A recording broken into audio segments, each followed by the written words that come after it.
Qoyunçuluğa yeni başlayanların elədikləri başlıca 5 səhv haqqında bugün sizinlə video paylaşıram. Gəlin başlayaq. 1. Qoyunu ucuz olduğu üçün almaq yeni başlayanların ən böyük səhvlərindən biri bazarda ən ucuz qoyunları almaqdır. İnsan düşünür ki, ucuz alım, sonra artıraram. Amma çox vaxt ucuz qoyunların sahibinə xeyirdən çox sözsüz ki, zərəri dəyir. Xəstə, yaşlı və ya zəif inkişaf etmiş heyvanlar adətən daha ucuz satılır. Belə qoyunlar az bala verir, bala itkiləri çox olur, çəki artımı zəif olur, dərman xərcləri artır. Məsələn, 150 manata alınan zəif qoyun sonradan 50-100 manatlıq müalicə tələb edə bilər. Halbuki başlanğıcda sağlam və məhsuldar heyvan almaq daha sərfəlidir. 2. Yem və ot ehtiyacını hesablamamaq. Bir çox insan əvvəl qoyun alır, sonra yem barədə düşünür. Bu isə ciddi səhvdir. Qoyun qış mövsümündə əsasən ot, arpa, vitamin əlavələri istehlak edir. Tutaq ki, 20 baş qoyun saxlayırsınız. Qış mövsümündə bir neçə ton yem və yaxud da ki, bir neçə ot bağlaması lazım olur. Əgər əvvəlcədən ehtiyat yığılmasa, qışda otu baha qiymətə almaq məcburiyyəti yaranır. Bir çox təsərrüfatın ziyana düşməsinin səbəbi qoyunun az olması deyil, yem xərclərinin düzgün hesablanmamasıdır. 3. Damazlıq seçiminə diqqət etməmək. Qoyunçuluqda gəlirin böyük hissəsi quzulardan asılıdır.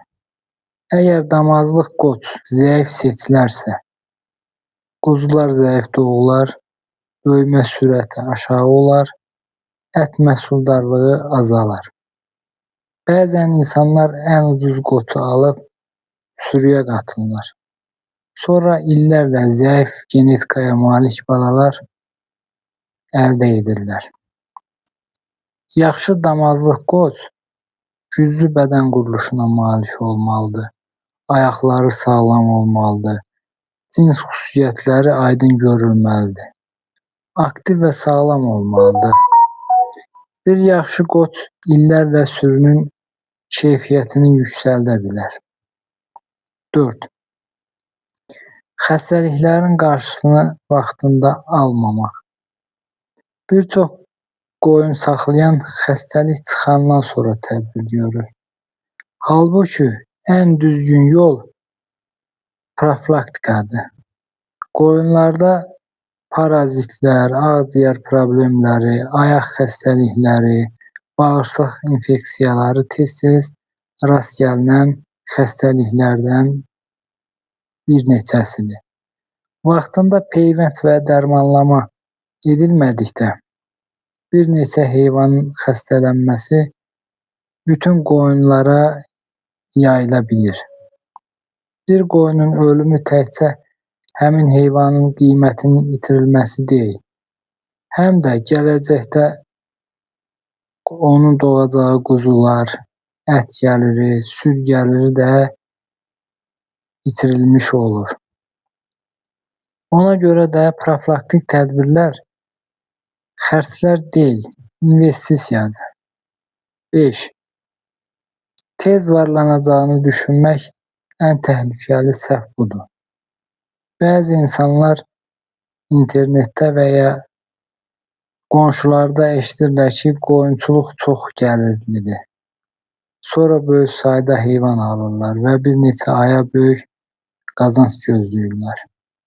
Əslində isə uğurlu qoyunçuluq səbr tələb edir, təcrübə tələb edir, düzgün idarə etmə tələb edir. Əvvəlki illərdə sürünü formalaşdırmaq lazımdır. Məhsuldar ana qoyunların sayı artdıqca gəlir də sözsüz ki artır. Ən uğurlu qoyunçular adətən kiçik sürü ilə başlayıb illərlə sürünü böyüdərək inkişaf elətdirirlər. Nəticə: qoyunçuluqda insanların çoxu ot bahalığına, bazar qiymətlərinə və ya hava şəraitinə görə deyil, öz səhvlərinə görə zərər edir. Ucuz qoyun almaq, yem ehtiyacını hesablamamaq, damazlığa fikir verməmək, xəstəliklərə qarşı tədbir görməmək və tez qazanc gözləmək qoyunçuluqda ən böyük səhvlər hesab edilir. Bu 5 səhvdən uzaq duran təsərrüfat sahibi sürüsünü daha sürətli böyüdə və uzunmüddətli gəlir əldə edə bilər. Bugünlük dostlar bu qədər. Şərh bölməsində siz də öz fikirlərinizi, təkliflərinizi və yaxud da iradlarınızı yaza bilərsiniz. Sağ olun.